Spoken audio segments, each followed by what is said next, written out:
Meus amigos, sejam bem-vindos a mais esse vídeo comentando a porção semanal de leitura da Torá, a Parashat HaShavua. Essa semana nós vamos ler duas porções, isso porque eu fiquei devendo para vocês da semana passada, não consegui publicar o vídeo aqui.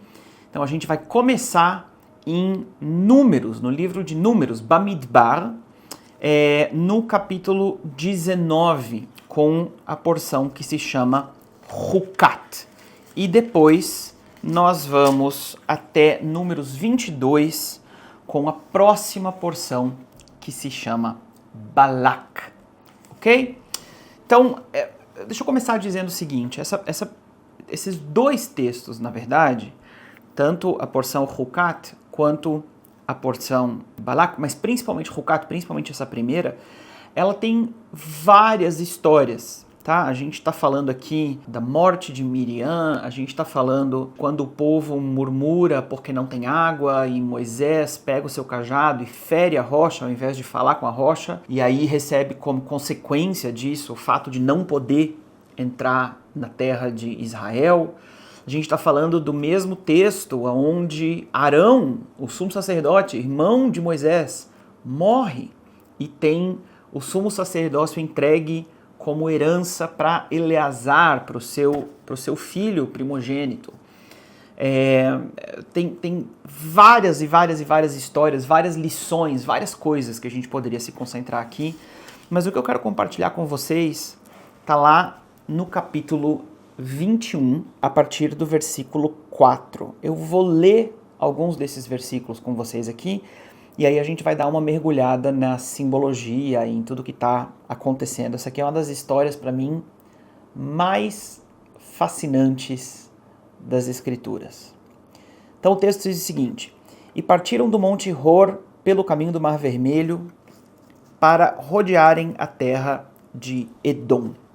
E a alma do povo se impacientou no caminho. E o povo falou contra Deus e contra Moisés. Por que nos fizeste subir do Egito para morrer no deserto, onde não há pão e nem água? E nossa alma tem fastio desse pão tão leve, do maná?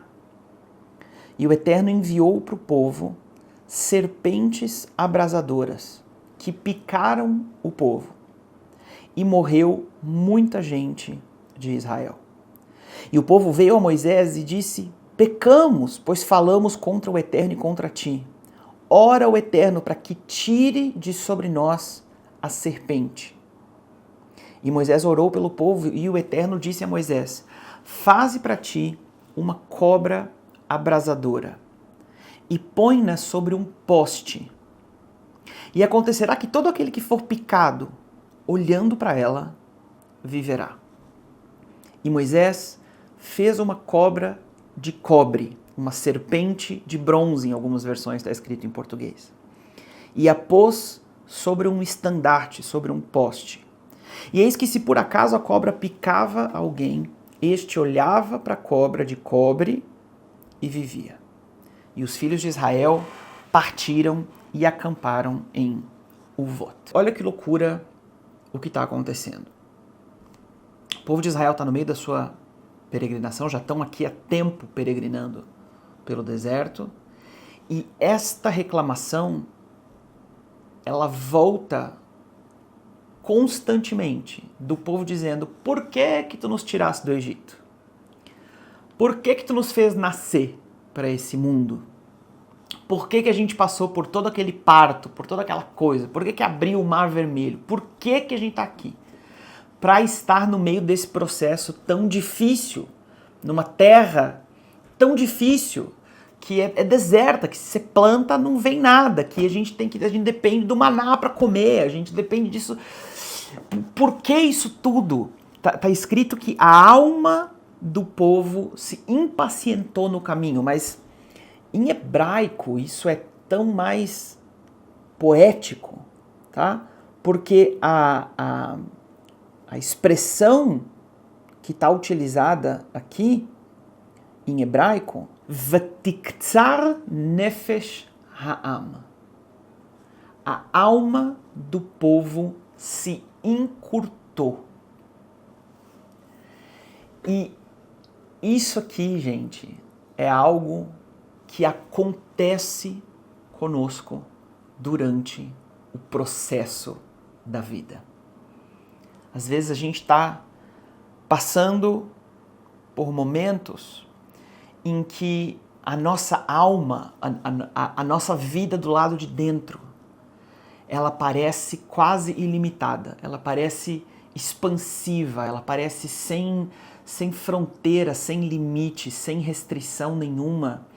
Sabe aqueles dias quando você acorda absolutamente inspirado, absolutamente cheio de certeza, de vontade, absolutamente consciente do caminho que você está caminhando, cheio de visão, cheio de conexão, que a coisa não parece seca, a coisa tá encharcada de graça, de bondade, de tudo que tem. Aí o teu espírito tá enorme, sabe? A tua alma tá próspera, tá grande, tá inchada, no melhor sentido. Mas existem momentos da caminhada em que a nossa alma encurta. Ela faz...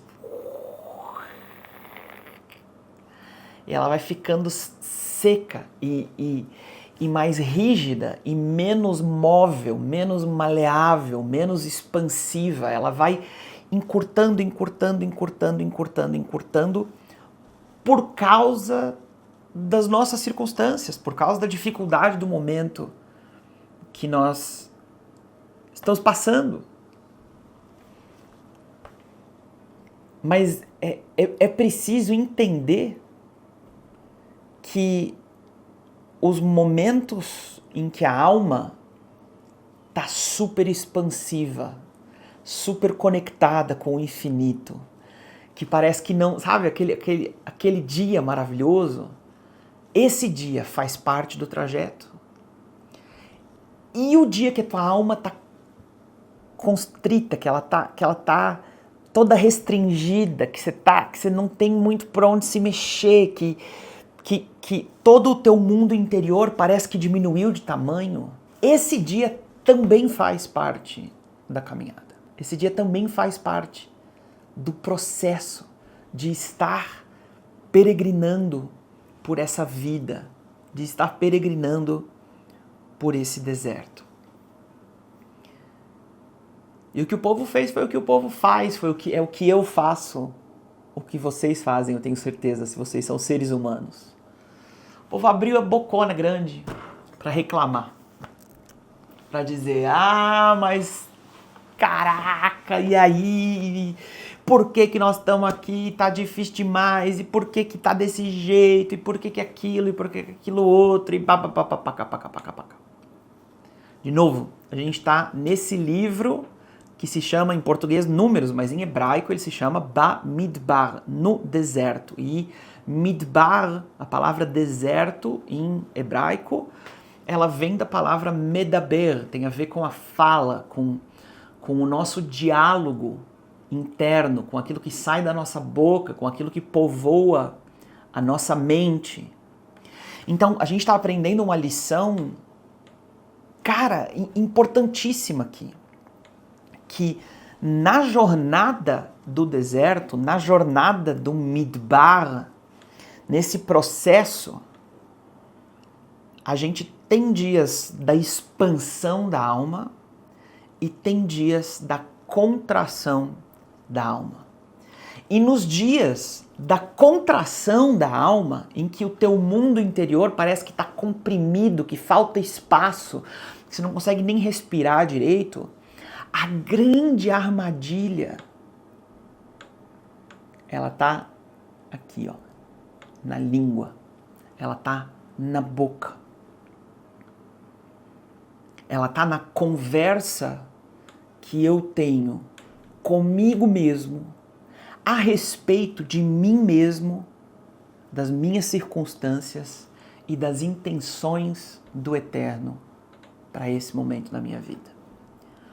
Por isso que o que aconteceu foi que o povo começou a falar e, em resposta, respondendo às palavras do povo, se manifestou no deserto uma infestação de serpentes abrasadoras. Pensa numa serpente, você pensa numa cobra, né?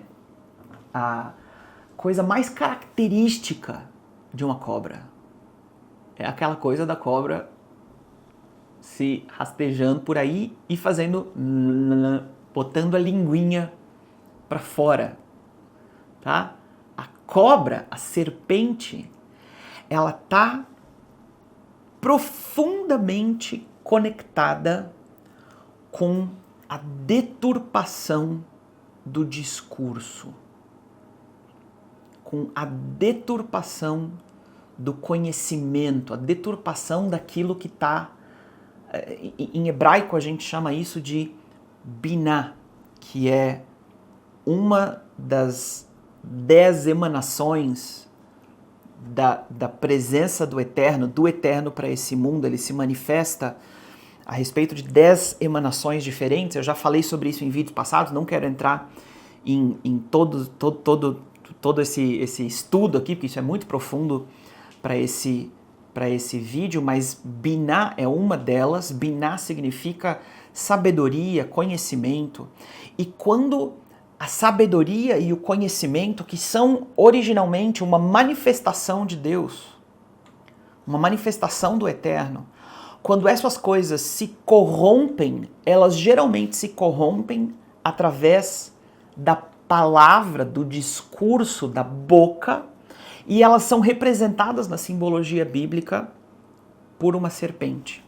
A serpente no Éden conversou com Eva e, através de um diálogo racional, de uma argumentação, de uma deturpação do conhecimento, de uma deturpação da sabedoria, de uma deturpação do discurso, do diálogo, da fala, ela convenceu Eva a desobedecer a Deus.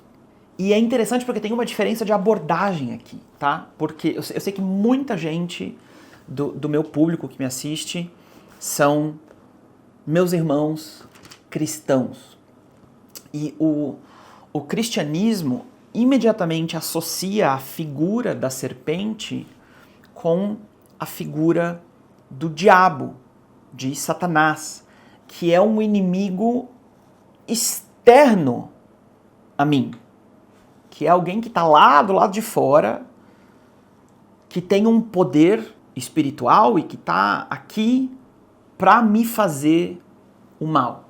Então a aparição, por exemplo, da serpente no jardim do Éden, conversando com Eva, na interpretação cristã, normalmente isso é visto como o diabo agindo ali através daquele animal e enganando a serpente. A interpretação judaica, ela é distinta disso, porque o judaísmo interpreta a simbologia da serpente não como um inimigo externo e separado de nós, mas como uma manifestação física exteriorizada daquilo que está acontecendo do lado de dentro de mim. A tradição judaica explica que a serpente é uma expressão simbólica do Yetzer Hara, daquilo que a gente chamaria, assim, num português mais coloquial, da nossa natureza ruim, daquilo que tem de ruim dentro do homem. Então, a interpretação judaica, por exemplo, do Éden, não é de um ser externo, do lado de fora de Adão e Eva, convencendo Adão e Eva a cometerem o pecado, mas é a própria inclinação para o mal de Adão e Eva. As dúvidas, os medos, as coisas internas deles, conversando com eles de maneira exteriorizada e convencendo eles a obedecerem os seus impulsos mais baixos, mais distantes do Eterno. Aqui o que a gente está vendo acontecer com o povo é justamente isso. O povo está falando, está reclamando, está resmungando, está murmurando, não está entendendo o momento em que eles estão vivendo. E aí, como uma manifestação externa dessa coisa toda, o que acontece é que aparece, brota do chão, um monte de serpente, e serpente abrasadora, Nahash Serafim, da palavra serafim, serafim, sabe? Do anjo, porque a palavra serafim vem de saraf, que é incendiado, incandescente, pegando fogo. Rashi tem um comentário de que elas foram chamadas serpentes abrasadoras justo por causa que a picada delas era como sabe, como uma queimação, uma coisa terrível. Então o que está acontecendo ali é que o povo está falando, paca, e daí brotando do chão no deserto, tá? A exteriorização desse diálogo corrompido, dessa sabedoria corrompida, desse entendimento corrompido, que olha para as circunstâncias, mas interpreta as circunstâncias com base na desconfiança de Deus, ao invés de interpretar as circunstâncias com base na confiança de Deus.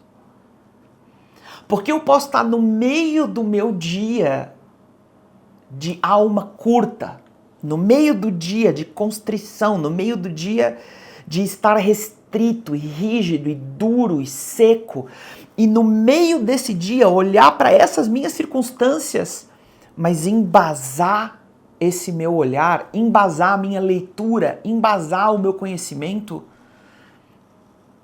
na confiança pelas intenções do Eterno, sabe? Dizer, cara, hoje o bicho tá pegando, mas eu sei para onde que nós estamos indo. Eu sei por que a gente está caminhando. Eu sei por que eu tô no meio desse processo agora. Então eu vou deixar a minha leitura das minhas circunstâncias ser influenciada pelo meu conhecimento a respeito das intenções de Deus a meu respeito. E não o contrário, não deixar que as minhas circunstâncias corrompam a minha compreensão e me façam ler a intenção de Deus a meu respeito através da lente das minhas circunstâncias. Tem que ser o contrário. Eu tenho que ler as circunstâncias com base naquilo que eu sei que é a intenção do Eterno. E não ler a intenção do Eterno com base nas minhas circunstâncias. É um ajuste de perspectiva aqui que é essencial para essa caminhada. Como o povo estava vivendo nessa corrupção da compreensão, o resultado foi que se manifestou para eles um monte de serpente que queima, que tá com a língua pro lado de fora, né? Sabe? Essa coisa se manifestou. O povo na hora entendeu, correu para Moisés. Moisés, a gente pecou porque nós falamos contra ti, nós falamos contra o Eterno. A gente leu a coisa errado e deixamos a nossa boca tomar o controle do nosso coração, do nosso espírito, da nossa mente.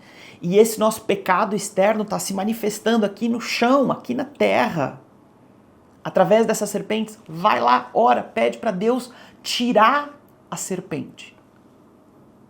E aí o que Moisés vai fazer? Moisés vai falar com o Eterno. E o que Deus diz para ele fazer é... Ele olha para Moisés e diz, Moisés, eu estou parafraseando aqui. Ele diz, Moisés, você não vai tirar a serpente. Você vai fazer outra serpente. Que engraçado, né? Você vai fazer uma serpente de bronze e vai colocar essa serpente em cima de um estandarte, de um tronco. A tradição, inclusive, diz que ele depositou a serpente em cima do seu cajado, daquele que ainda há pouco ele utilizou para ferir a pedra, o cajado de Moisés, o símbolo da autoridade de Moisés. Então ele colocou a serpente em cima desse estandarte, fez uma serpente de bronze e deixou essa serpente levantada diante do povo. E qualquer pessoa que fosse picada pela serpente, se ela fosse picada e não fizesse nada, ela ia morrer. Se ela fosse picada e ela olhasse para a serpente de bronze, ela viveria. E a simbologia aqui é tão profunda, primeiro porque serpente, nahash em hebraico, está profundamente conectada com a palavra bronze, nechoshet. Em hebraico, dizer serpente de bronze é dizer nahash nechoshet. Nahash nechoshet. São duas palavras que têm a mesma raiz etimológica, tá? E as duas têm um quê, falam mais ou menos da mesma coisa. É interessante porque Nahash, várias vezes na tradição judaica, ela é associada à palavra Nihush, que significa adivinhação. O que é uma adivinhação? É uma leitura tentativa do futuro que está desassociada da presença de Deus, da intervenção divina, que está desassociada da influência divina. É uma adivinhação. E daí é que vem o nome serpente, Nahash. Ela está associada com essa coisa de Nihush, que de novo tem a ver com a deturpação do conhecimento, a deturpação da leitura das circunstâncias. Vocês estão vendo? E a palavra Nechoshet, cobre ou bronze, ela está associada com a palavra Nechishut, que significa tipo dureza. O bronze na Torá e o bronze, principalmente aqui nessa serpente de bronze, ele é interpretado pela tradição judaica como uma expressão do juízo de Deus, tá? O juízo, a parte mais dura, mais rígida da manifestação de quem é o Eterno. E os utensílios, por exemplo, no tabernáculo, que eram construídos com bronze, eles representam uma expressão desse aspecto do juízo, não tanto da misericórdia, mas do juízo de Deus. E é interessante porque o bronze está relacionado com o reflexo. Porque nessa época, por isso que a bacia, por exemplo, para a entrada no tabernáculo, onde o sacerdote se lavava as mãos para poder entrar no tabernáculo, a bacia era de bronze. Porque enquanto ele lavava as mãos, ele olhava na bacia e via o seu reflexo. Os espelhos das mulheres em Israel, enquanto elas caminhavam pelo deserto, os espelhos eram todos feitos de bronze. Bronze é uma substância, é um metal reluzente. Quando você olha para o bronze, você se enxerga no bronze. Então, vamos juntar toda essa simbologia aqui. O povo está pecando com a fala.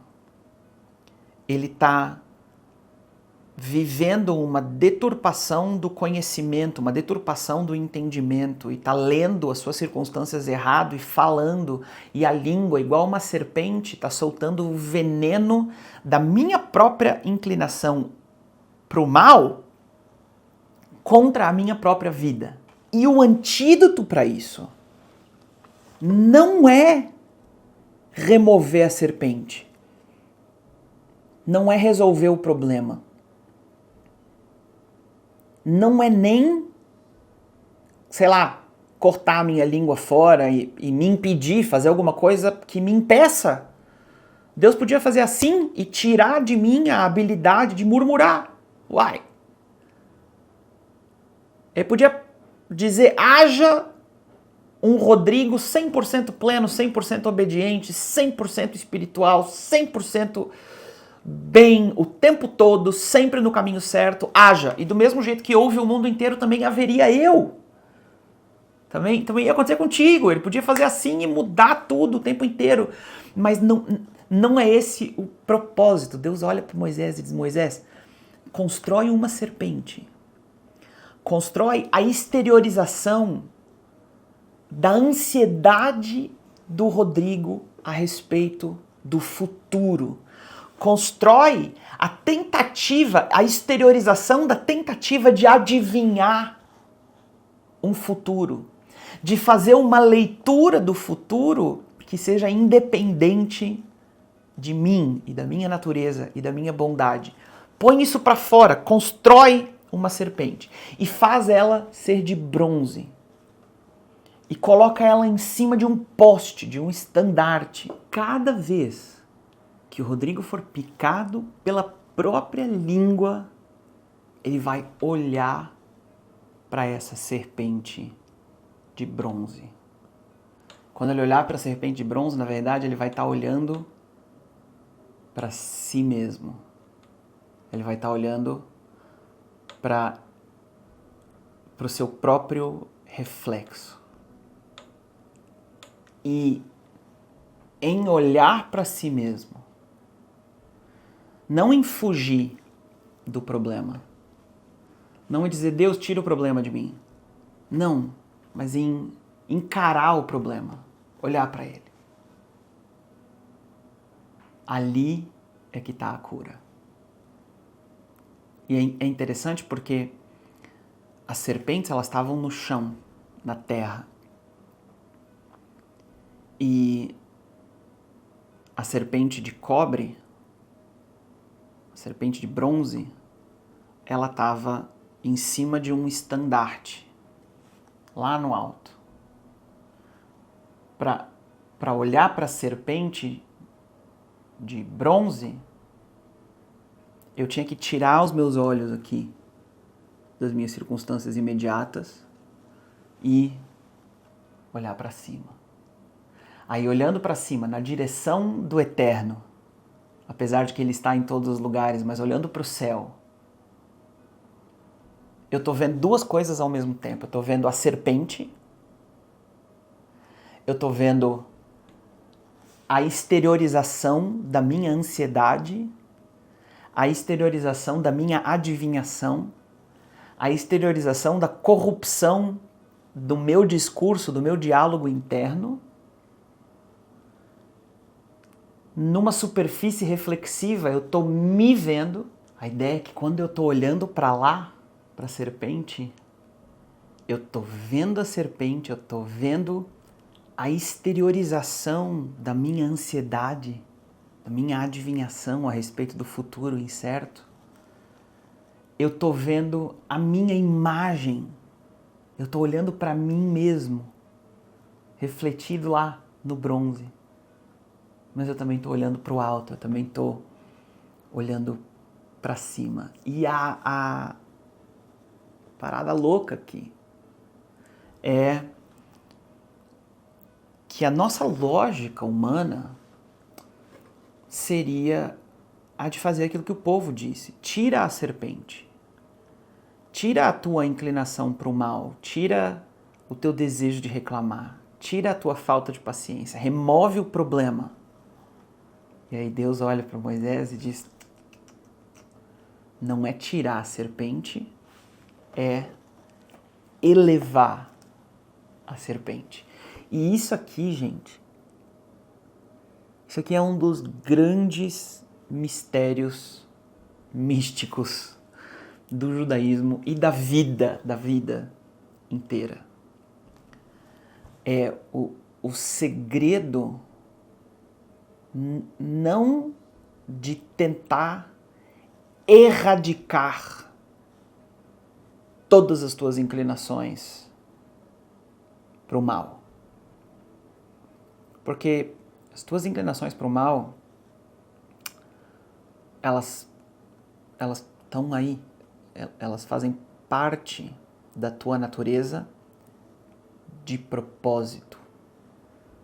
As tuas inclinações para o mal, o Yetzer Hara, na verdade, faz parte do processo de cura.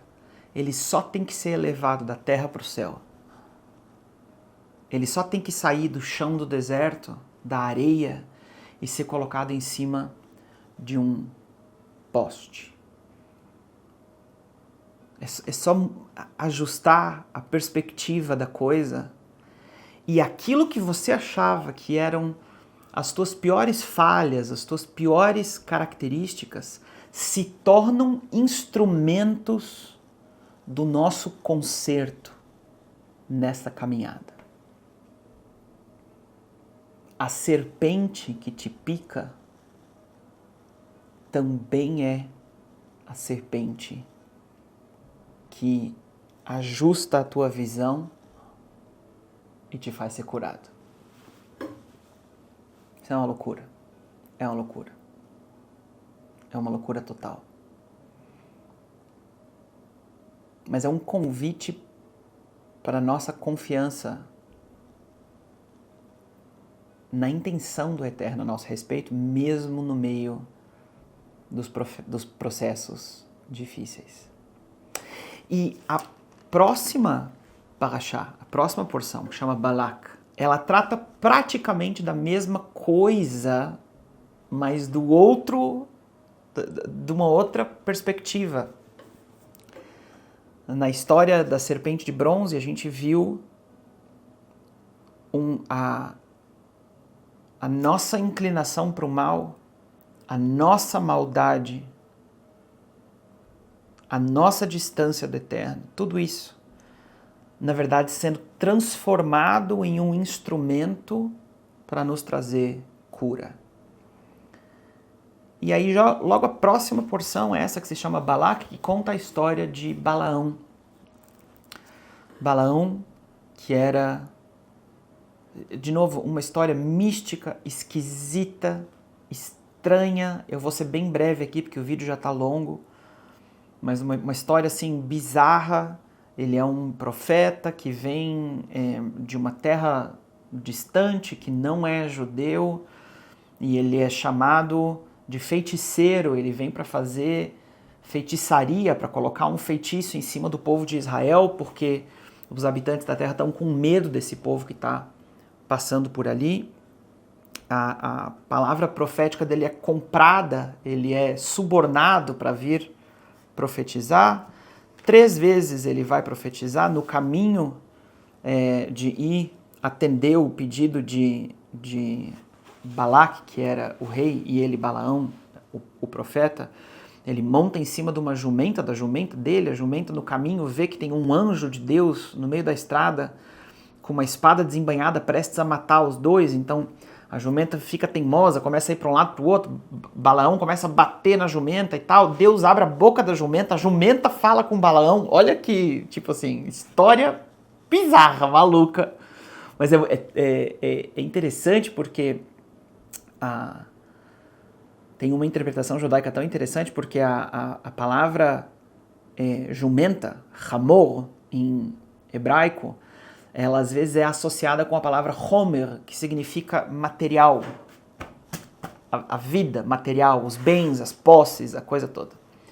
Então, Balaão é o profeta vendido que vem montado em cima da fisicalidade da vida, da vida material aqui, que está atrás de dinheiro, que quer essas coisas todas e vem para liberar uma palavra, para fazer mal para o povo de Israel. Agora, antes a gente viu uma história onde aquilo que está dentro de mim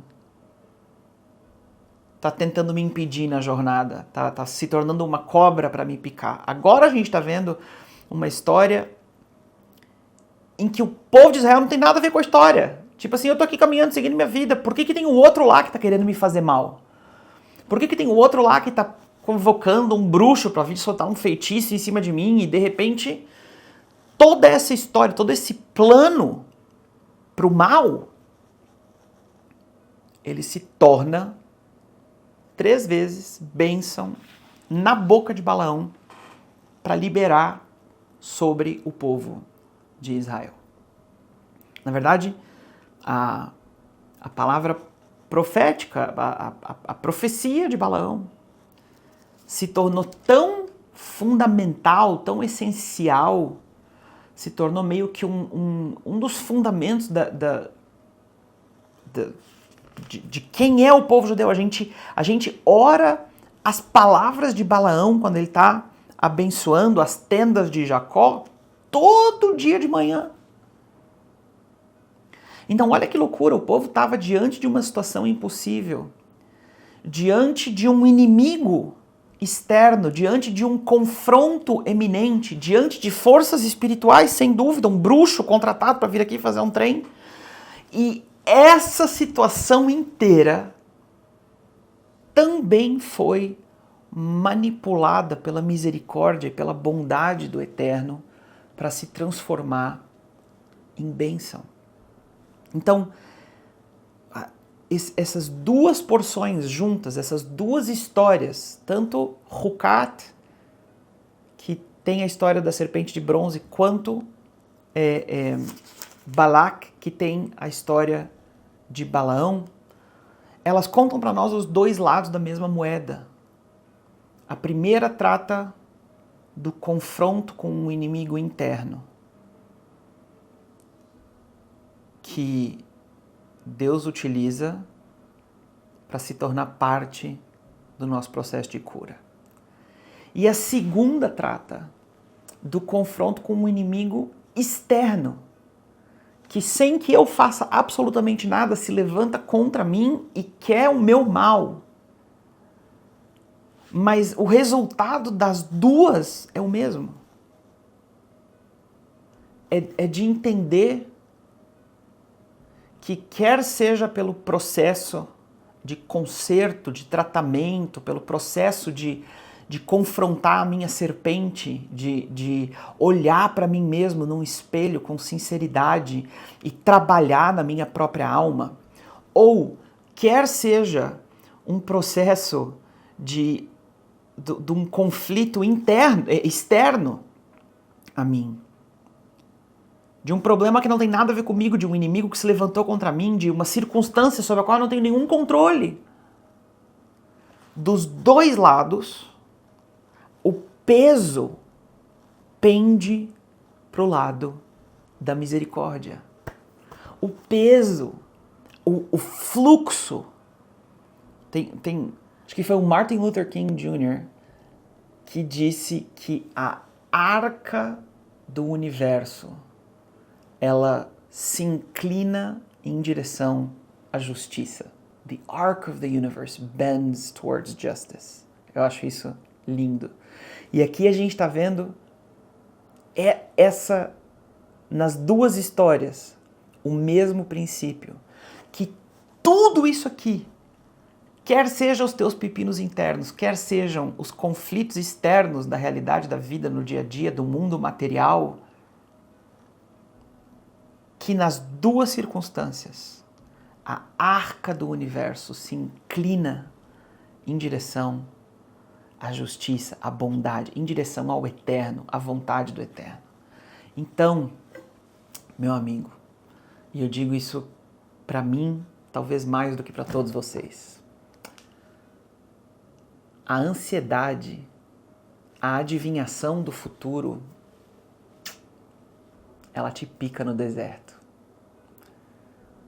Porque o eterno é capaz de transformar as minhas lutas internas e as minhas lutas externas. As duas, na verdade, são engrenagens numa ferramenta que está me aprimorando e que está me levando para mais perto dele.